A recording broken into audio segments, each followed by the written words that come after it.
Welcome to MTG Burgeoning, your channel for all things magic. In this video, we are going to discuss the quintessential cards needed to build the core of a Ninjitsu commander deck with Yuriko, the Tiger Shadow, as its general.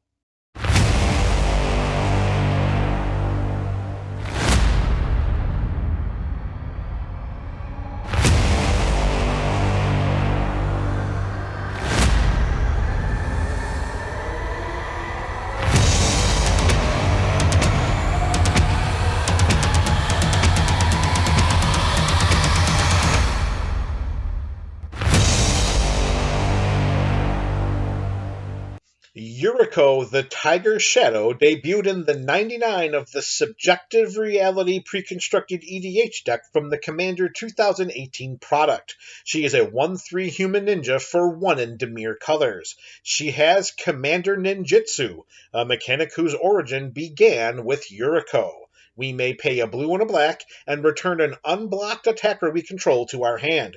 If we do, then we put Yuriko onto the battlefield from either our hand or from the command zone, tapped and attacking. Since we are not casting her, Yuriko does not accrue any commander tax. When Yuriko enters the battlefield, she does so after the declare blocker step of our combat phase, so Yuriko cannot be blocked when put into play through her activated ability. Speaking of abilities, Yuriko has an ability that triggers whenever a ninja we control deals combat damage to a player, which is an ability that Yuriko herself can trigger since she is also a ninja. When triggered, we reveal the top card of our library and put it into our hand. Each opponent loses life equal to that card's mana value. Our plan is straightforward here. We want to activate Yuriko's Commander Ninjitsu ability and get her into play, and we want our opponents to lose life after revealing the top card of our library whenever a ninja creature we control deals combat damage to a player. With our opponent's life totals precipitously ticking down through combat, in addition to Yuriko's life drain ability, it's only a matter of time until we claim victory. Let's begin the core of this build by ensuring that we can return unblocked attackers to our hand. The best way to establish this engine is to include creatures that simply cannot be blocked, like Triton Shorestalker, Mist-Cloaked Herald, Slitherblade, and Good Ol' Lurker. Each cost 1 blue mana and can't be blocked, meaning that a turn 2 Commander Ninjitsu'd into play Yuriko is very possible. Tormented Soul and Changeling Outcast also fulfill this goal, but cost 1 black mana instead of 1 blue. Turn 1 flying creatures also provide the potential for unblocked attackers on turn 2. Spectral Sailor, Siren Stormtamer, Network Disruptor, and Mausoleum Wanderer are 1/1s with flying for 1 blue mana. While Battlefly Swarm and Hope of Jirapur are 1/1s with flying that also have mana values of 1. For a couple of other 1-drops that may need a little assistance in getting through combat unblocked, Gingerbrute has haste and an ability where it cannot be blocked except by creatures with haste, while Wingcrafter needs a creature with which to soul bond in order for both creatures to have flying. Thassa, God of the Sea, has an activated ability that makes target creature we control unblockable until end of turn, while Tetsuku Umizawa, Fugitive, has a mass unblockable enablement that covers all creatures we control with power or toughness of 1 or less.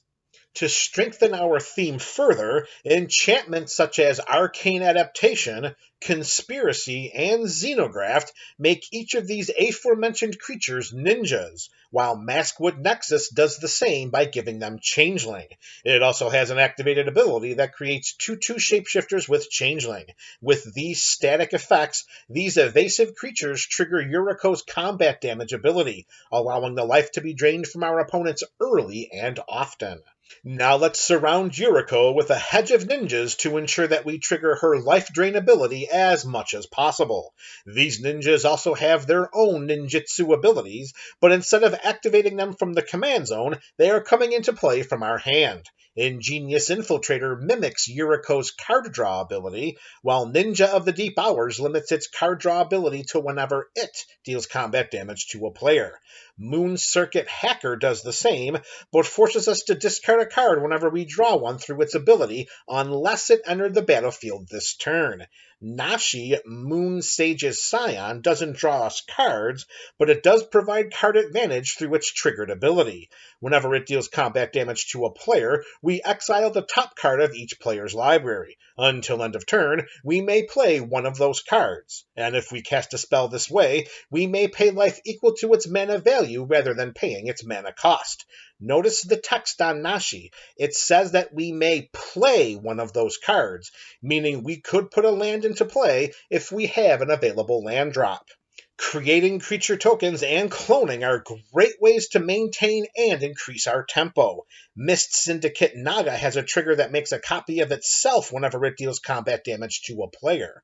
When Thousand-Faced Shadow enters the battlefield from our hand, if it's attacking, it creates a token that's a copy of another target attacking creature. That token also enters the battlefield tapped and attacking. Whenever Moonblade Shinobi deals combat damage to a player, we create a 1/1 blue illusion creature token with flying. These creature tokens can be perfect evasive fodder for activating our ninjitsu abilities. Sakashima Student enters the battlefield as a copy of any creature in play, except it's a ninja in addition to its other types. Let's continue out resourcing our opponents with Prosperous Thief. It has a triggered ability that creates a treasure token whenever one or more ninjas or rogues we control deal combat damage to a player. Silver Fur Master provides an anthem effect for our other ninjas and rogues, while also reducing the activation of our ninjitsu abilities by 1. Whenever Walker of Secret Ways deals combat damage to a player, we look at that player's hand. It also has an activated ability that lets us return a ninja we control to our hand, which we can activate only during our turn. The Walker is a sneaky good way to keep our ninjitsu engine revving. We're not done out resourcing our opponents yet. By way of dealing combat damage to our opponents, we can gain card advantage as another source of maintaining tempo. Higure, the Still Wind, lets us search our library for a ninja card, reveal it, and put it into our hand. Instead of tutoring for a ninja, Ink Eyes, Servant of Oni, allows us to put target creature cards from that player's graveyard onto our side of the battlefield and under our control. Silent Blade Oni lets us look at that player's hand, and we may cast a spell from among those cards without paying its mana cost. Fallen Shinobi takes it up a notch by exiling the top 2 cards of that player's library. Until end of turn, we may play those cards without paying their mana costs. Moon Snare Specialist doesn't have a combat damage trigger, but when it enters the battlefield, we can return up to 1 target creature to its owner's hand.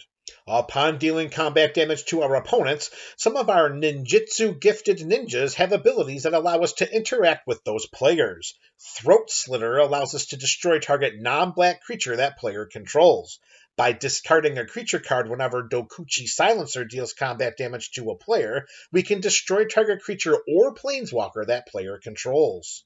Skull Snatcher exiles up to 2 cards from that player's graveyard, while Okiba Gang Shinobi forces that player to discard 2 cards. We can remove a menace counter from Biting Palm Ninja to have that player reveal their hand. We choose a non-land card from it, and they exile it. Now let's bring this video to a close with some cards that synergize with and enhance our theme. Cunning Evasion allows our creatures to survive combat by bouncing them back to our hand whenever they become blocked, a dynamic that ensures that our ninjitsu engine continues to rev. Kaito, Dancing Shadow, provides another bonus effect through his static ability. Whenever 1 or more creatures we control deal combat damage to a player, we may return one of them to its owner's hand. If we do, then we may activate Kaito's loyalty abilities twice this turn instead of only once. Either up to 1 target creature can't attack or block, we draw a card, or we create a 2/2 colorless drone artifact token with Death Touch that has, when this creature leaves the battlefield, each opponent loses 2 life and we gain 2 life. Kaito gives us battlefield management, card draw, and ninjitsu life-draining fodder. Speaking of ninjitsu, whenever we activate a ninjitsu ability, Satoru Umizawa allows us to look at the top 3 cards of our library. We put one of them into our hand and the rest on the bottom of our library in any order. He also gives each creature card in our hand a ninjitsu ability for 2 Indemir colors. This helps to lower the cost of our pricier ninjitsu spells. It should be noted that Satoru does not change the cost of our ninjitsu abilities, he simply adds this ninjitsu ability to each creature. So for creatures that already have it, we simply choose to activate the cheaper of the 2 ninjitsu costs. As Satoru gives all creature cards in our hand a ninjitsu ability, imagine paying 2 in Dimir colors and returning an unblocked creature to our hand, and then putting either Ancient Silver Dragon, Mind Leech Mass, Void Winnower, or Blightsteel Colossus into play, tapped and attacking. The game should end soon after. Speaking of ending the game, let's not forget about Yuriko's life drain ability, especially when considering how much life could be lost by revealing any of the biggins we just showcased. Let's optimize our chances of doing so with Brainstorm. At instant speed, we draw 3 cards and then put 2 cards from our hand on top of our library in any order. Otherworldly Gaze lets us surveil 3 for just 1 blue mana, and it has a flashback cost of just 1 and a blue. A combined 3 mana is extremely affordable for the purposes of digging 6 cards deep into our library in order to find a pricey, life-draining card for Yuriko. Limdul's Vault allows us to look at the top 5 cards of our library. We may put those cards on the bottom of our library in any order. If we do, then we pay 1 life and repeat this process until we decide to stop. Once we like the top 5 cards, then we shuffle our library and put those 5 cards on top of it in any order. For repeatable sources of top-of-the-library manipulation, Sensei's Divining Top is the gold standard. For 1 mana, we can look at the top 3 cards of our library and then put them back in any order. Soothsaying is a hidden gem of an enchantment and a great resource for library manipulation. We can pay X and look at the top X cards of our library and then put them back in any order. If needed, we can pay 3 and 2 blue mana and shuffle our library. Each of these features synergizes powerfully with the scope of this build. Scroll Rack lets us take cards from our hand, replace them with cards from the top of our library, and then put the replaced cards on top of our library in any order. This is a great way to get a high-costed card on top of our library for the purposes of draining our opponent's life with Yuriko's combat damage trigger, a process by which will lead us to victory after victory after victory. This video provided a blueprint for building the core of a Ninjitsu commander deck around Yuriko the Tiger's Shadow as its general. Removal spells, disruption, ramp, and the land base can vary from build to build, and also are dependent on metagame preferences and availability. The cards discussed during this video are suggested options for crafting the core of a Ninjitsu EDH deck, in addition to providing ways to optimize this theme. Let me know your thoughts about these recommendations in the comment section below. This is MTG Burgeoning, your channel for all things magic.